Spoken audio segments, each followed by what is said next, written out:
안녕하세요. 엔타임 강사 강현입니다. 오늘 엔드타임 37강 메시아는 하나님의 아들이셨음이라고 이제 제목으로 살펴보도록 하겠습니다. 그러니까 지난 시간에 우리가 살펴본 것은 십자가의 대속, 그러니까 메시아께서 이 땅에 오셔서 가장 중요하게 한 일은 이제 십자가를 지심으로써 인간의 죄를 이제 대속하셨다. 대신 이렇게 짊어지셨다라고 하는 것을 살펴보았습니다. 그것처럼 이 십자가의 지혜는 이제 하나님의 정의, 그러니까 공의지요. 공의, 그렇죠. 모든 것을 이렇게 공정하고 이렇게 그 죄를 미워하시는 그러한 하나님의 그 성품, 그 다음에 해자와 사랑, 그러니까 은혜와 자비라는 뜻이죠. 해자가 은혜와 이제 자비, 그 다음에 사랑을 보여준 것이다. 십자가는 하나님의 정의와 공의뿐만 아니라 그러니까 해자와 사랑을 이렇게 보여주신 것이다라고 우리가 살펴보았습니다. 그렇죠? 그리고 우리가 또 살펴본 거는 십자가는 그 하나님의 그 창조 책임, 하나님께서 이 인간을 창조하신 그러한 것에 대해 끝까지 이렇게 포기하지 아니하시고 그분의 책임을 다하시고자 하시는 창조 책임의 어떤 그런 결과물이었다. 십자가는 그렇게 우리가 살펴보았습니다. 또한 이 십자가는 그 인간은 이제 자유의지를 가지고 있는데 인간의 의지, 그렇죠. 이거는 인간이 하나의 그 하나님과 이제 하나님이 인격자이시듯이 인간도 하나의 인격을 가진 그러한 존재로서 이렇게 존중한다고 하는 의미입니다. 뭐냐면은 십자가를 이렇게 대속을 해서 그 효력을 이렇게 받아들이느냐 안 받아들이냐도 그 인간의 자유 의지에 맡기심으로써 그 인간을 이렇게 그 무시하지 아니하시고 내가 다 옳으니까 나의 방법이 다 이렇게 옳기 때문에 너희들은 따라와서 그렇게 무조건 따라와야 된다라고 하는 것이 아니라 그것조차도 하나님이 예비하신 그 구원의 길조차도 인간의 자유 의지에 의해서 선택함으로써 그 효력이 발생할 수 있게 하는 그러한 그렇잖아요. 우리가 법정에 설 때도 어떠한 증거를 이렇게 그 채택하는 걸 인정하지 않느냐부터 시작을 하잖아요. 그렇죠? 그것처럼 그 십자가의 대속의 길은 그 인간을 그 인격권을 존중하고자 하는 하나님의 깊은 어떤 인간에 대한 그 자유의지에 대한 존중이 있다라고 하는 겁니다. 우리가 이제 그 보면은 이게 적절한 예는 아니겠지만은 거지가 있다고 한다면은 거지가 배가 이렇게 고플 거 아니에요. 그렇죠. 근데 이제 식당 주인이 그냥 밥을 차려놓고 너는 무조건 여기 와서 먹어야 된다. 이런 것이 아니라 여기 이 먹을 것이 차려져 있으니 여기 와서 당신은 식사를 할 수 있다. 하면서 그 거지가 가진 그런 어떤 저기잖아요. 현실은 배가 고프지만은 또 인격이 있는 존재이잖아요. 또 거지도. 그래서 그 거지를 무시하지 않고 그 다음에 그 존중하는 여기가 차려서 당신이 먹을 수 있으니 와서 먹어라. 무조건 그냥 끌어다가 막 먹이는 그런 것이 아니라 이러한 십자가에는 그 십자가의 대속의 효력 발생 이런 하나님의 그 의도 속에는 인간에 대한 그 자유의지에 대한 인격과 존중이 있다라고 하는 겁니다. 그래서 십자가는 그 하나님 지혜의 어떤 그 총합이다고 이렇게 표현할 수 있을 정도로 그 깊이는 깊고 깊다라고 할 수 있겠습니다. 그렇죠. 본어에 들어가서 그렇다면은 이 십자가를 대속할 수 있는 예수 그리스도께서 메시아께서 이제 그 대속물이 되셨는데 그 대신 그 죄를 담당하셨는데 그 대속물의 성격에 대해서 잠깐 살펴보도록 하겠습니다. 그럼 인간의 그 죄에 대한 그 대속을 하기 위해서는 그 대속하는 존재, 그러니까 대속자라고 할 수 있겠죠. 물로 표현했지만은 정확한 의미는 이제 대속자라고 표현하는 게 더 맞을 겁니다. 이게 조금 더 넓은 의미지만 그렇지만은 인간에 대한 대속자가 되기 위해서는 어떠한 어떤 특성을 가지고 있고 자격이 있어야 되나라고 하는 말입니다. 그렇죠? 모든 인간이 그 죄를 지을 수 있는 이러한 인간인데, 죄의 인간인데, 같은 죄를 지은 인간이 대신해서 자신도 이렇게 벌을 받아야 될 존재가 누구를 대신해서 이렇게 그 죄값을 이렇게 대신 치른다는 것 자체가 말이 되지가 않잖아요. 그렇죠? 그래서 이제 이제 대속하는 존재, 그러니까 대속 존재라고 맞겠네요. 대속 존재, 대속자는 인간과 같으면서도 다른 존재여야 한다. 같으면서라는 뜻은 같은 인간이라고 하는 그러한 존재와 등치성, 등치성을 가져야 된다. 인간이어야 한다라고 하는 말입니다. 즉, 인간과 같은. 그러면서도 이게 다른 존재여야 한다. 지금 인간이 이렇게 죄의 존재이기 때문에 그 인간이 죄가 없는 존재로서의 인간이 필요하다라고 하는 것입니다. 알겠죠? 그래서 다르면서도 같은 존재여야 된다. 이 같은 말입니다. 그러니까 다른 존재여야 된다. 그러니까 뭐가 달라야 되냐? 죄가 없어야 된다. 가장 핵심적으로는 죄가 없은 존재이면서도 인간이어야 된다라고 하는 것입니다. 그래야지 죄를 대신 대속할 수 있는 그러한 대속자의 자격이 된다라고 하는 겁니다. 그렇죠. 대속자의 자격. 그렇죠. 그래서 우리가 식물 제사를 우리가 보잖아요. 그러니까 지금 유대교도 그렇고 또 이슬람도 그렇고 그리스 저기잖아요. 동물을 통해서 그 죄가 인간이 지은 죄를 이렇게 대속하려고 하는 동물 죄를 이렇게 드리고 한다. 또 유대 이슬람뿐만 아니라 인간의 그 종교 행위가 인간을 대신해서 어떠한 동물을 이렇게 그 대속물로 이렇게 생각을 했었다. 그렇지만은 그거는 이 십자가를 주시고자 하는 하나님의 이렇게 예표적 성격, 이렇게 대속자의 미리 그냥 보여주는 모델로서의 그러한 어떤 그 의미를 가질 수는 있어도 진짜 실질적으로 인간의 죄를 대속할 수 없다라고 하는 겁니다. 식물 제사가 그렇죠. 왜냐?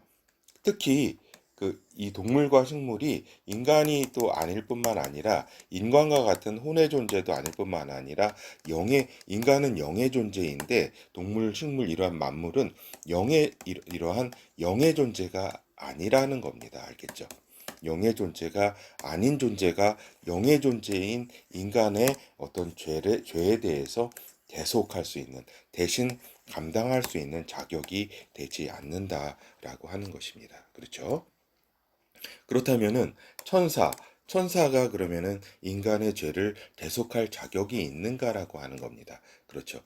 그러니까 천사는 영의 존재 아니에요. 피조된 영. 하나님이 만드신 피조된 영의 존재인데 이 영의 존재이지만 천사는 물질의 세계에 있는 육체의 존재가 되지 않는다라고 하는 겁니다. 그렇기 때문에 인간과 같은 죄에 대해서 천사가 대속물이 될 자격이 없다라고 하는 것입니다. 알겠죠? 그래서 이 대속물의 자격이 매우 중요하다라고 하는 겁니다. 인간과 같은 등치성, 같은 가치를 가져야 될 어떠한 존재가 인간의 죄를 대신할 수 있는 것이지, 다른 어떠한 존재도 이렇게 대신할 수 없는 것이다라고 하는 겁니다. 나무가 이렇게 대신할 수 있는가? 이렇게 어떠한 보석조차도 이렇게 인간의 죄에 대해서 이렇게 대속할 수 없다. 그렇다면은 인간이면서 죄가 없는 존재가 이렇게 필요한 것이다라고 하는 겁니다. 대속자의 자격이 되기 위해서는 인간이면서 죄가 없는 존재. 그래서 죄를 해결해야 하는 이제 메시아가 오실 수밖에 없는 것입니다. 인간의 같은 존재이면서 또 다른 존재, 다르면서도 같은 존재인 메시아가 이렇게 오실 수밖에 없는 것이다. 같은 인간들로서는 대속할 수 없다. 인간이 낳은 인간으로서는 이 죄의 문제를 해결할 수 없다. 그래서 메시아가 오실 수밖에 없고, 근데 그 메시아가 하나님의 아들이시라고 하는 또 사실은 충격적인 사실인 것입니다. 알겠죠? 충격적이다. 그렇죠? 이거는 하나님은 인간을 새롭게 창조하시고 또 죄가 없는 상태에서 여기 이렇게 보내실 수 있지만 그렇게 하지 아니하시고 그분의 아들을 보내셨다라고 하는 것이 메시아로 하나님의 아들을 보내셨다고 하는 것이 또 너무나 큰 충격 중에 충격입니다. 이 부분은 다음에 좀 깊이 살펴보도록 하고 오늘은 일부만 살펴보도록 하겠습니다. 그래서 메시아는 인간으로 태어난 존재이다라고 하는 겁니다. 위에서 살펴본 것처럼 그러나 죄가 없는 존재이다. 새로운 인간이다라고 하는 겁니다. 지금까지 그 아담 이후로 이렇게 아담과 하와 이후로 인간의 이렇게 씨가 이어졌지만 그 씨와는 다른 전혀 새로운 인간이 이제 메시아다라고 하는 것이고 이제 하나님의 성령으로 태어난 하나님의 아들이었다라고 하는 겁니다. 메시아는 이거 이제 우리가 나중에 좀 충격적이라고 하는 부분은 다음에 살펴보고 오늘은 그냥 결과론적으로만 그냥 말씀드리도록 하는 겁니다. 하나님의 성령으로 태어난 하나님의 아들을 하나님께서는 보내주셨다라고 하는 겁니다. 보내주셨다라고 하는 거. 요 이유는 다음 강의 시간에 좀 말씀드리도록 하겠습니다. 그래서 이분은 완전한 육체를 입고 오신 분이다. 왜냐하면은 인간과 같은 존재여야 되기 때문에 완전한 육체를 입고 오셨다. 이렇게 메시아는 그리고 피조된 영이 아닌 성령에 의해 낳음 받은 성령 아들의 영 성령으로 태어난 바된 그 영의 존재인 인간. 육체적으로 완전한 물질적 인간이면서 또한 하나님의 아들인 그러니까 두 가지 성격을 가진 성령으로 태어난 그러니까 성령 인간이라는 얘기죠. 성령 간략히 얘기해서 성령 인간으로 이렇게 오신 것이다라고 하는 겁니다.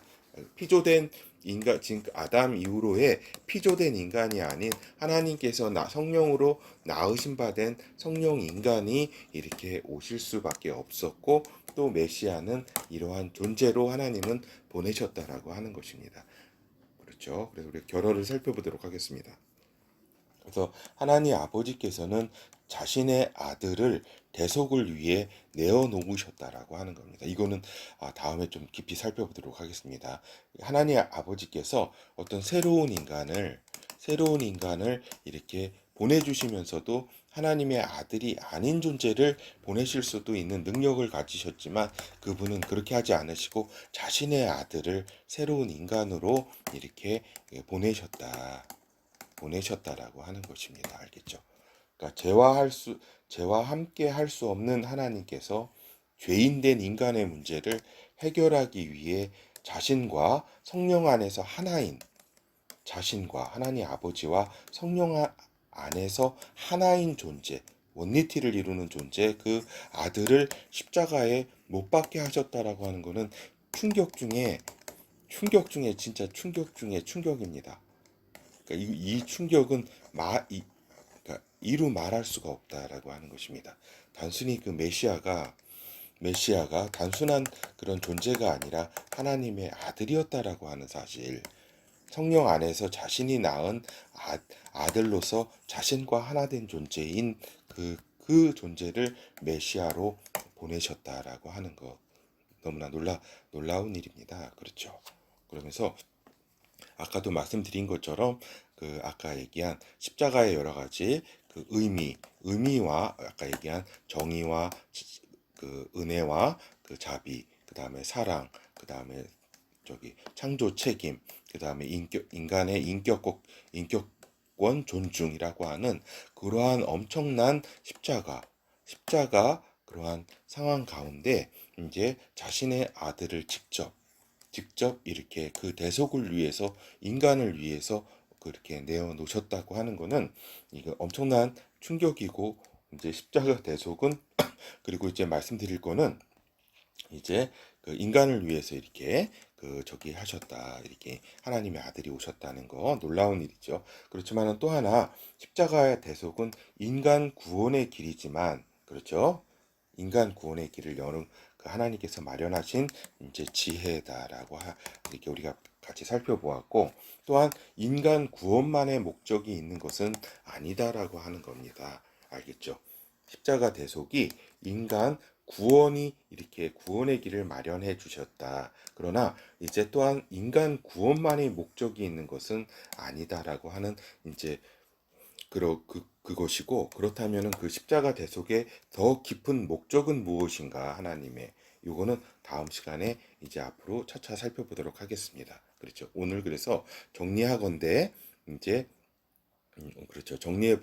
보는 거는 이제 대속물의 자격, 대속자의 이제 동물까지가 대속물이라고 할 수가 있겠고 우리가 이제 그 대속자라고 할 수 있겠죠. 이제 대속자 이 대신 이렇게 죄를 속할 수 있는 자의 자격에 대해서 살펴봤습니다. 인간이면서 또 인간이 가진 특성을 그 죄가 없는 존재, 그러니까 다르면서도 같은 존재, 같으면서도 다른 존재가 대속자가 되는 그러한 자격이 있다라는 거 살펴보았고, 그다음에 하나님께서는 그 아들을 그 대속의 대속자로서 이렇게 메시아로 이렇게 보내주셨다라고 하는 것과 또 이제 그 십자가 대속의 인간 구원의 그러한 길의 목적만 있는 것이 아니라 또 다른 더 깊은 이제 목적이 있다. 십자가 대속은 요거는 다음 시간에 살펴보겠다라고 이제 거듭 말씀을 드립니다. 감사합니다.